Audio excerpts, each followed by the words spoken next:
Hi, I'm Michael Sinoff, founder and CEO of HardToFindSeminars.com. For the last 5 years, I've interviewed the world's best business and marketing minds. Now my challenge is to build the world's largest free resource for online, downloadable audio business interviews. I've learned a lot in the last 5 years, and today I'm going to show you the skills you need to survive.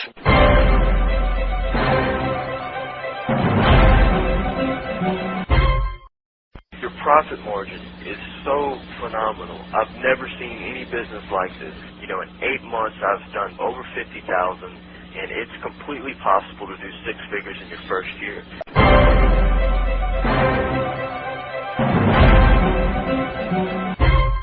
Hi, this is Michael Sinoff with HardToFindSeminars.com. Here is a riveting story about a man I interviewed who overcame all odds of success. It's the story of Charles Ashmore.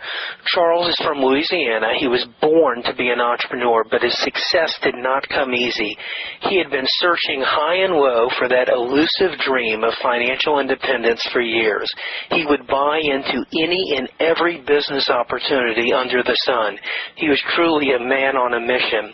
You'll hear in this interview all the mistakes he made, and you'll hear how a one-chance ad in the back of an entrepreneur magazine changed his life forever. This story is a true rags-to-riches story, and I invite you to listen in on the adventures of Charles Ashmore. Enjoy.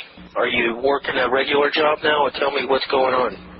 I'm the owner of Double Payback, and what I do is basically I have my own system, and basically I'm just marketing products on the internet.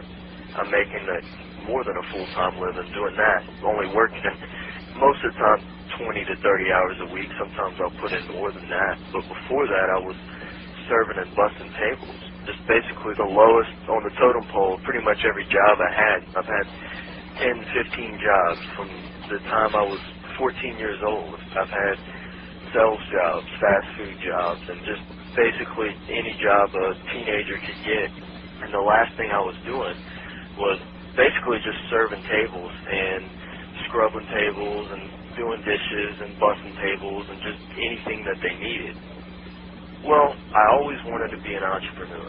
Whenever I was 4 years old, I used to get my mom to take me to McDonald's to get me Happy Meal toys so I could go and sell them door to door for 50 cents to all the kids in the neighborhood and everything. And they knew I was the Happy Meal toy hookup guy. It's kind of funny just thinking about it.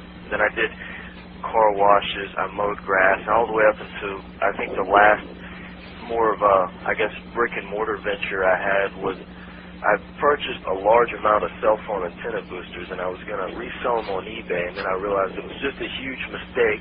Everyone was doing the same thing. Now, how did you find out about this opportunity for the cell phone antenna boosters? Well, it was kind of a fluke, really. I was looking for something on my cell phone on eBay, and then I saw a bulk package of 1,000 boosters for, I think it was like $70, and they said it retailed for $20, and I was so gullible. I mean, I believed anything. If it was written down, I believed it. I was thinking, oh, wow, I'm going to be rich. I'm going to sell these things for $20 a piece. And then after I purchased them and looked into it, companies were already selling it for $5 at just a flea market or any old cell phone store they were trying to get rid of them. Did you sell them on eBay or door-to-door and stuff? I sold them door-to-door. I was going to sell them on eBay, but then when I realized that everyone else had the same idea as me, they had 1,000 auctions for these things, and 1 or 2 of the auctions was actually closing with one bid. So I realized that was a huge mistake. It was a huge mistake, but let's talk about what made you buy that auction. What looked good about it to you before you realized that it was already out there? I always had a fascination for the internet because it was just a new method of communication. I mean, at that time, I had no idea that a business could be ran on the internet or that I could run a business on the internet. Never connected the dots. You know, here's the internet, and you want to have your business, and the internet's the perfect place to have a business at home because you can have the presentation of a large corporation in a 10 by 10 bedroom and a cell phone and a laptop. That's basically what I kind of started out with.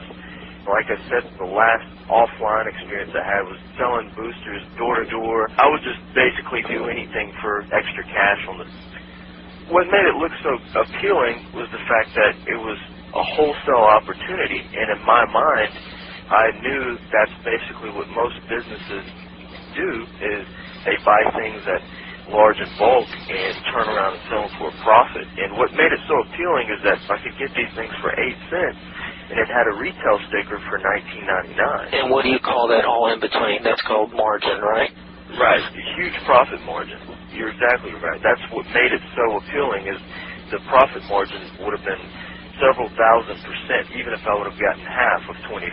Is that important when you're marketing a product? Oh, absolutely. It's very essential, and I've realized that much more today. All right, now, what else about that attracted you? You had your margins, but also the market. Is there a big market for cell phones? A market for cell phones, and you walk through the mall, and they'll have 5 cell phone stands lined up next to each other. And at that time, when the Nokia phones were really big and the faceplate, it was all about cell phones. Just about anyone could afford them. And that's when the market was really growing really fast, when all these companies started getting into intense competition. They had 6 or 7 of them before half of them have merged now. The market looked big, the profit margin looked excellent, and that's what sold it to me right there. All right, so you had a huge margin, you had a huge market, and then you had a problem that people were experiencing, which was what? What was the pain that people experienced with their cell phones? Well, the problem was not being able to get reception, and the booster was the actual solution for this problem. It all made perfect sense in my mind, and you've put it in such clear perspective. Great profit margin, several thousand% markup, and the market was so huge for it. Everyone had a cell phone, and number 3, they all seemed to have the same problem, and that was getting the right reception, and that was the solution. So, I mean, in my mind, at that time, I could see making thousands of dollars with this small venture. That's right, and all 3 of these things are really important when you're looking for some kind of business opportunity. Would you agree? Oh, absolutely. All right, now let's talk about what was the problem with all of this. The problem was the market was saturated, and the item had actually ended up creating almost a bad name for itself. You see, basically this item had been over-marketed and it under-delivered, overhyped and under-delivered, and people were becoming more and more skeptical, and the problem came is that no one believed that it actually worked. Everyone had actually ordered one of those off TV when they first came out, and it didn't work or didn't produce any real results for anybody. And then you had 100 entrepreneurs trying to get this old rehashed product at a cheap cost and turn around and sell it for anything they could. Did they work? Do you know? Well, in my opinion, it worked, but not enough for the price, actually. There was no proof that it really worked. You may have thought it worked, but it was hard to determine for sure. Exactly. It would have to have been performed by an actual technician or some sort of technological scientist. So the product ended up really being a product that didn't deliver what it promised. Right. I mean, if everyone got one of these, and it really worked, and people knew on their cell phones that we're to stop dropping calls, then we probably wouldn't have had this problem. You know what I'm saying? Oh, yeah. All right, so the product didn't deliver, and it became a commodity, and it was hard to compete, especially on the Internet, really in the Internet and outside the Internet, with a commodity. And that became your problem. Right, exactly. Hi, it's Michael Senoff with HardToFindSeminars.com. Thanks for watching this video. You know, many of my interviews last 30 minutes, 40 minutes, an hour, sometimes even up to 2.5 hours long. They're actual mini-seminars, and you've just listened to a short sample of just one of over 117 hours of exciting, hard-hitting, mind-blowing interviews on how to make money in direct mail, advertising, copywriting. I assure you, there is not a resource anywhere on the Internet or on the planet that comes close to the free information I provide at HardToFindSeminars.com. So go right now to HardToFindSeminars.com, and you'll have free access to 117 hours of audio interviews with typed word-for-word downloadable transcripts and downloadable MP3 files.